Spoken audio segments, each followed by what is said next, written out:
اللهم صل على النبي. تتوقعوا ايش حطيت في الكبسه؟ يلا بينا. بصل وبهارات صحيحه، حضيف حبوب البن، هنا السر، تعطي نكهه ولون جميل للكبسه.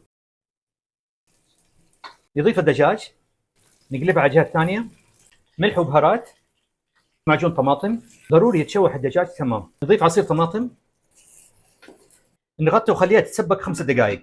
نضيف المويه، نوطي ونغطي ونخليها لين تستوي الدجاج. صفيت الرز بعد ما غسلته ونقعته، نضيف عليه مرق الدجاج بعد ما صفيته، خليه على نار هاديه لين يستوي الرز.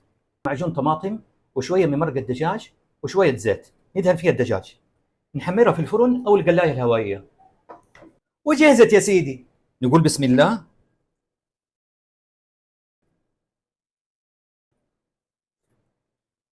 تبوا الصدق، هذه الكبسه تصحصحك. حط شطه.